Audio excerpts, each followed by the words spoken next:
ሰላም ፍትዋት ተኸታተልቲ መደበብ ዘለኹም ሰላምኩም ዝሕንዳውልኩ ለሙን ከም ትልሙድ በሐድሽ ሓበሬታ ምጽኩም ኣለኹም ነሎሚናኹም ዘብሎ ሓበሬታ ሊሊና አሌክስ ሰባይሶም ሊሊ ድማ አሌክስ ካፍቲ ገዛ ሰጉባቶ አሌክስ ውን ካፍቲ ገዛ ወፂም ቀጥታ ናብ ቤት ተኸይዱ ምሳ ከም ዝሓደረ ዝዝከሪም ዝተግባር ዝደማ ሊሊ ብጣዕሚ ሕሪዋም ምክንያቱ ጠንቅ ባእሶም ሳንዳህሌት ሊሊና አሌክስ ንግባሱ ዋና ምክንያት ሳንዳህሌት እሱ ግን ቀጥታ ሊሊ ካፍቲ ገዛ መሰገጎቶም ናብ ቤት ከይዱ ምሳይ ሓዲሩም ዝተግባር ዝደማ እታ መንጎኦም ዝነበረ ባእሲ ናብ ካሊ ምዕራፍን ክሳጋገሪ ገይርዎ ዘሎ ሊሊ ውን ብዚ ሓሪቃ አሌክስ ወድኻውን ሒስካም ካፍቲ ገዛ ውፃለይ ዝብል ቀጢን ትእዛዝ ሕሊፋትሉላ አሌክስ ውን ናብ ቤት ዝኸደሉ ምክንያት ማለት ውን አፍቲ ማኪና ተረኺቡ ዝተባሃለ ዝናይ ፀጉሪ ናታዲዮ ወይሳይናታይ ዝብል መረጋጋጽ ከም ዝኸደ ካረዳ እኳ ተፈተነም ሊሊ ግን አሌክስ ሓሪቃትሉ ማለት ውን እቲ ዝበፀመ ተግባር ሕሪቅዋ ስለ ዝነበረ ቀጥታ ክትሰማዕ ያኻለቲ አሌክስ ውን ናፍቲ ገዛ ምስ ኸደ ቤቲ እቲ ናይ ፀጉሪ መድሕዚ ማለት ውን እታ ማኪና ዝተረኸበ ናታዲያናታይ ዝብል ምስ አረጋገፀም ናብ ገዙ ንክምለስ እኳ ተፈተነ መሽዩ ስለ ዝነበረ አውን ሕዳር ስለ ዝወለቶ እምበር ሓዲረም ምስ ርክብ ስለ ዝነበረን ወይ ድማ ፍቅራዊ ርክብ አው ናይ ምሕዳር ድልየት ስለ ዝነበረና ይኾነ ኢሉ ካርዳ ተፈተነ ሊሊ ግን ብዚ ክትሰማዕ ይኻለቲ ቀጥታ አሌክስ እቲ ዝነበሮ ንብረት ከምውን ወዲ ሒዙ ካፍቲ ገዛ ክወጽ ከም ዘለዎ ያ ነጊራቶም አሌክስ ውን ወዲ ሒዙ ካፍቲ ገዛ ከም ዝወጸ ተፈሊጡሎም ብዛዕባ እዚ ውን ሎሚ ዝወጸ ቪድዮ ኣሎ ሱንታይ ዝብል ሙሉእ ትሕሶናኹም ቀሪበልኩም ኣለኹም እስካብ ፍጻመ ምሳይ ጸኒሕኩም መደባተይ ንክትካፈሉ እንዳዓደምኹ ቅድሚያ ግን ቻናል ቤተሰብ ዝኾንኩም ላይክ ብምግባር ከምኡውን አጋይ ዝኾንኩም ሰብስክራይብ እንዳገበርኩም ቤተሰብ ንክትኾኑ ላቦ ባርከስ ፍትዋት ተኸታተልቲ መደባይ ኣብቲ መተው ከም ትገለጽኩልኩም ሊሊና አሌክስ እታ መንጎም ዝነበረ ባእሲ ከም ማዓልቲ ናብ ማዓልቲ እንዳወሰኸ ኸይኑ ሕዚ ድማ እቲ ባእሶም ማለት ውን እቲ ወጥሪ ናብ ካሊ ምዕራፍ ተሰጋጊሩ ይርከብ ከም ዝፍለጥ ሊሊ ምስ አሌክስ ዘለዋ ርክብ ማለት ውን እቲ ባእሲ ብቐሊሉ ንምፍታሕ ላዕሊ ታሕቲ እንዳበለት እንዳፃዓረት ከም ዝነበረት እቲ ጉዳይ አሌክስ ዝፍጽሞም ዘሎ ነገራት ውን ብቐሊል ርያም እታ መንጎኦም ዝነበረ ዘሎ ባእስታት ኣብ ክልቲኦም ንምፍታሕ እኳ ተፈተነት አሌክስ ብዝገብሮም ዘሎ ፀገማት አሌክስ ብዝገብሮም ዘሎ ምስ ካሊት ጓዝ ዘለዎ ርክብ ድማ እቲ ጉዳይ ካብ ናታ ቁፅፅር ወፃ ክኾን ከም ዝኽኣለ እዩ ተሓቢሩ ዘሎ ከም ዝፍለጥ ሊሊ ንአሌክስ ኣብቲ ማኪና ንምዝንጋዕ ኢላ ኣብ ዝወፀትሉ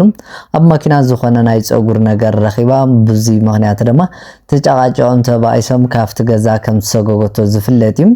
ብዚ ምክንያት ድማ አሌክስ ካፍቲ ገዛ ሊሊ ምሰገጎቶ ቀጥታ ናብ ቤት ከይዱ ምሳይ ሓዲሩ ዝተግባር ዝደማ ንሊሊ ብጣዕሚ ሕሪዋ ምክንያቱ ጠንቅ ባእሶም እሳ እንዳሃሌት ሊሊና አሌክስ ክባእሱ ምክንያት ዝኾነት እሳ እንዳሃሌት እሱ ግን ቀጥታ ሊሊ ካፍቲ ገዛ ምሰገጎቶ ምሳ ኸይዱ ክሓድር ኸይሉ ዝተግባር ዝደማ ሊሊ እታ መንጎም ዝነበረ ባእሲ እታ መንጎም ዝነበረ ጨቀጨቅ ንምፍታሕ ትጽዕረሉ ዝነበረ ዋጋ ዘይብሉ ማለት ውን ካብ ዓቕማ ብላዕሊ ከም ዝኾነ ተረዲያቶ ዘላ ማለት ውን አሌክስ ውን ሊሊ ካፍቲ ገዛ ተሰጎ ከላ ሊሊ ተጫዋጭቆ ከላ ምስ ቤት ዘለዎ ርክብ ንካቋረጽ ማለት ውን ምስ ቤት ምንም ዓይነት ርክብ ንከይፍጽም ርክብ ንከይገብር ይምበር ምሳአን ክኸይድ ምሳአን ክሓድር ወይ ድማ ምሳአን ክበልዕ ክሰትያ ይኹን ነርና በዚ ምክንያት ውን ሊሊ ዝተግባር ሱን ፈጽሞ ማለት ውን ቀጥታ ካፍቲ ገዛ ምስ ተሰጎጎ ናብ ቤት ተኸይዱ ምሳ ምሕዳሩ ብጣዕሚ ሕሪዋ በዚ ምክንያት ውን ሊሊ ንወደኻ ሒስኻ ካፍቲ ገዛ ውፃ አለይ ዝብል ቀጢን ትእዛዝ ያሕሊፋትሉ ወላኳ አሌክስ ናፍቲ ገዛ ዝኸደሉ ኣብቲ ማኪና ዝረኸቦ ትናይ ፀጉሪ ናታዲያናታይ ካረጋግጽ ከም ዝኸደ ንምርዳእ እኳ ተፈተነ እሳ ግን ክትቀበለ ያኻለቲ ምክንያቱ እሱ አረጋጊጹ ካፍቲ ገዛ ቀጥታ ክምለስ ይኽእል ነይሩ እሱ ግን ኣብቲ ገዛ ሓዲሩ ኣብቲ ገዛ ዝሓደረሉ ምክንያት ድማ ንሊሊ ብጣዕሚ ሕሪዋ ምክንያቱ እሳ አሌክስ ምሳ ዘለዋ ርክብ ንካቋርጽ እትገብሮ ዘላ ተግባር ንዑ ግን ምሳ ንክቃርብ ምክንያት እንዳኾነ ይኸይዱ ዘሎ በዚ ምክንያት ውን ሊሊ ብጣዕሚ ሓሪቃ ዘላ አሌክስ ብናይ ዩቲዩብ ስራሕቲ ኢሉ ብቀልዲ ዝተረኸባ ጓል ብቀልዲ ዝፈለጣ ጓል ሎሚ ድማ እቲ ጉዳይ እቲ ሓዳሩ ናብ ሓደጋ ኣውዲቃትሉ ትርከብ አሌክስ ውን ምሳ ከይርሕቕ ማለት ውን ምሳ ዘለዎ ርክብ ንከያቋርጽ ብህልኽ ይመስለኒ ካብ ማዓልቲ ናብ ማዓልቲ ድማ ናብኣ እንዳቃረበ በዚ ምክንያት ውን ሊሊ እቲ ጉዳይ ኣብ መንጎኦም ዝነበረ ባሲ ናብ ከቢድ ምዕራፍ ተሰጋጊሩ ይርከብ ሊሊ እውን ብዚ ምኽንያት ሓሪቓ ንኣሌክስ ወድኻ እውን ሒስኻ ካፍቲ ገዛ ይውፅእ ኣለ ኢላ ኣሌክስ እውን ወዲ ሒዙ ካፍቲ ገዛ ከም ዝወፀ ተፈሊጡ ዘሎ እዚ ጉዳይ እዚ ድማ እታ መንጎኦም ዝነበረ ባሲ ማለት እውን ሊሊ ንወዳ ስለ ጸለቶ ወዳ ንጋና ህፃን ቆላይና ይኹን ዳንበር ምስ ኣሌክስ ስለ ዝተሃላለኸት ንወዱ ሒዙ ካፍቲ ገዛ ንክወፅእ ቀጢን ትእዛዝ መሓላሊፋ እሱ ድማ ካፍቲ ገዛ ሒዙ ወፅዩ ሕዚ እቲ መንጎኦም ዘሎ ባሲ ብጣዕሚ ናብ ካሊእ ምዕራፍ ተሰጋጊሩ ዝርከብ ናብ ተኻልእ ሓበሬታ ክሰግር ከለኹ ድማ እዛ ምስሊ እትሪእዋ ዘለኹም ሓፍትና በዓልቲ ሞያ ጥዕና በዕለት 16 ወርሒ 8 2018 ዓ.ም ኣብ ወረዳ ጭላ ጣብያ ኣሳይ መቁሸት ሰናይ ተባሂሉ ኣብ ዝዋም ኣብ ልዕሊ ዝሓፍትና እዚኣ በዓልቲ ሞያ ጥዕና ዛስካሕከ ከቢድ ናይ ፆታዊ ዓመፅ ገበን ተፈፂሙ ከም ዝነበረ ዝከሪ እቲ ገበነኛ ብከቢድ ቃልሲ ህዝብን ፖሊስን ተታሒዙ ዝነበረ እኳ እንተኾነ ሎሚ ዕለት 8 ወርሒ 10 2018 ዓ.ም ወረዳ ጭላ ቤት ፍርዲ ፍጹም ዘይተጸበዩ ዝሕዝን ውሳነ መሓላሊፉ ኣሎ እቲ ዝገርም እቲ ናይ ገበን መዝገብ ጋና ናብ ኣቃቢ ሕጊ እንከይሓለፈ እታ ግዳይ ዝኾነት ጓል ኣንስተይቲ ድሕንነት እንተይተረጋገፀ ጋና ኣብ ክትትል ሕክምና እንዳሃለወት ወረዳ ጭላ ቤት ፍርዲ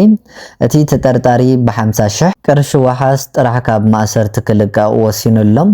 ብሓቂ ብጣዕሚ ዝሕዝን ዝሓፍትና እዚኣ ዝበፅሓ ጉዳት ጋና ከይሓወይታ ኣብ ክትትል እንዳሃለወት ከምዚ ዓይነት ማለት እውን እቲ ድሕንነታ እውን ጋና ከይተረጋገፀ እቲ ከምዚ ዓይነት ገበን ዝፈፀመ ሰብ ድማ ብ50,000 ክልቀቕ ከሎ ብሓቂ ብጣዕሚ ዝሕዝን ዝተግባር እዚ ኣብ ልዕሊ ደቂ ኣንስትዮ ሓትና ከምዚ ዓይነት ፀታዊ ዓመፅ እንዳተፈፀመ እኹል ዝበሃል ግቡእ ዝበሃል ንኻሊእ ሰብ ድማ ካብ ምርዝኻል ዝኽእል ቅፅዓት ክባው እንዳተገበኦም እቲ ቤት ፍርዲ ግን ብከምዚ ብ50,000 ዋሓስ ክልቀቕ ተገይሩሎ እዚ ድማ ብዙሓት ሰባት ዓገብ እንዳወልዮም ዝርከቡ ኩላትና እውን ነዛ ሓፍትና እዚኣ ድምፂ ክንኾነላ ይግባእ ንሎሚ ናኹም ዘብልኩ ሓበሬታ እዚ መስል ዝተፈላለዩ ርእቶ ሓሳብ ተልይኩም ኣብ ኮመንት ኣሙጥልና ካሊእ ማንተ ብኻሊእ ቪድዮስ ከዓ ንራኸብ ዳዕንኩኑ ሰናይ ናኹም